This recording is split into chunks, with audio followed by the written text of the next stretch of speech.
Coach, could you give us just a little background and kind of what drew you to LSU? Yeah. So obviously, my background is, born and raised in Dallas, Texas. Played ball at Iowa as a safety. Under Hayden Fry, was fortunate enough to be drafted by the Minnesota Vikings. Played roughly about 6 years in the NFL. Got into coaching at Kansas State under Bill Snyder as a GA. 1 year there, 1 year at Western Illinois, 1 year at Minnesota, 5 years at Wisconsin with Brett Bielema, 5 years at Notre Dame. Originally with Brian Kelly and his first staff, and then I left and went to Oklahoma for 5, Tech for 1, back to Notre Dame for 2, and then obviously, LSU is a special place. Growing up so close in Texas and just obviously being a college football coach, you know that this is a top 5 job in America. So the conversation with Coach Kelly was pretty easy when he wanted me to come down to join him. You've been with some pretty amazing coaches there. I mean, it's a lot to learn from, I guess. What about Brian kept you coming back? I think the older that you get in this profession, you realize that it really is about people. And I had a tremendous time from 2010 to 2015 at Notre Dame. My first time working with Coach Kelly. And just knowing who he is, knowing the expectations, knowing his program, knowing the structure that he's going to bring and put in place here was a pretty easy thought for me to come back and join him. Just in the last couple of years, we've seen more of the corner coach and the safety coach separated. Why is that? What does it offer each group?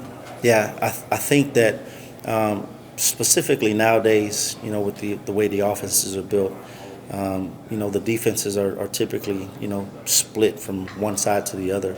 And particularly I think that from the skills that a corner needs versus what a safety needs is completely different. And it's hard for one guy to coach those specific techniques, and get the most out of each player. So I've always said I've had most of the guys most of my career. But if I had to do it all over again, I would think that it should be split, always completely, because you're stealing from somebody if you've got them all. The corners aren't getting what they need to get if you're, working with the safeties, and the safeties aren't getting what the corners need if you're working with the safety. So to have it split is awesome, and Steeps has been unbelievable to work with. Great communicator, good ideas guy. So I'm really looking forward to working with him. Your thoughts on the acronym DBU? DBU.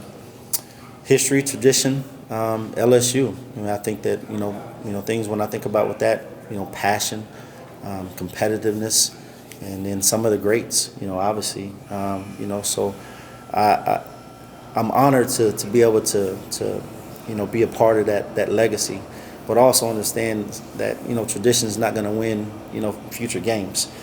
So what I've just harped on with the guys right now is they've just got to understand, one is we've got to get the right guys in here from a character standpoint, cultural standpoint. The talent will take care of itself because you're at LSU, but if we can get the right character, right culture, guys to buy into the system, guys to understand our expectations and what we expect, the tradition will continue. What is it that you look for in a corner during recruiting and then also hitting the transfer portal? Obviously, you guys had pick up a lot of those. Yeah.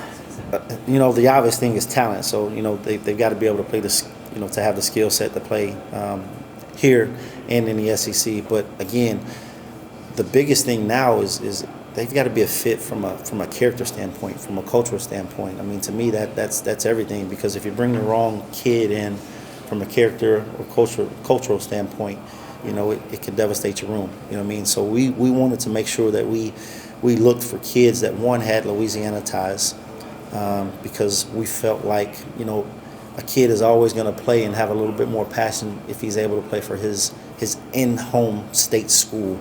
And all those kids that we brought in the back end are Louisiana kids in some form or fashion. So just being on the phone with them, talking to their moms, to their dads, to their grandparents, you could hear it in their voice, and that little bit of excitement about those guys having the opportunity to come back and play for LSU. It just adds just a little bit different dimension when they've got ties and a connection to the state. Position coaches with this transfer portal now, it seems like it's a very delicate thing, because you want kids to play, but you don't want to put them out there before they're ready, and they might think they're ready, and the coaches think they're not ready. How do you deal with this new environment? I think it's just, it's part of the development process. I mean, you have honest conversations, with the young men that might He might think that he's ready, and you know that he's not. You have an honest conversation with him. You have an honest conversation with the guys that are in the transfer portal that you're bringing into your program. Make sure that they understand the standards and expectations, of why you're recruiting them. Like a lot of those guys that we brought in, we knew that we lost a lot of talent. We lost a lot of experience. So we needed guys that had played at a high level, proven players to come in to replace some of that experience. But we also needed guys to come in and set the room culturally, to the standards that we know that we're going to instill.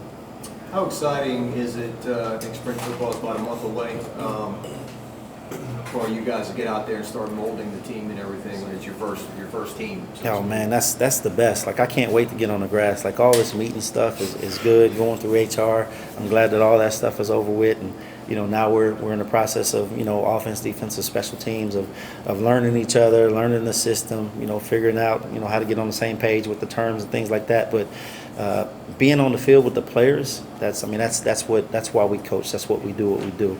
Why we do what we do. So that we're all looking forward to. We'll do one more if you'll have it. Coach. I mean, you've said character 3 times now, so obviously that's something that's important to you all and something that you're stressing. What is that? What does that look like for Brian Kelly and staff? Yeah, it looks like being on time. It looks like a guy that has attention to detail. It looks like a guy that has great passion.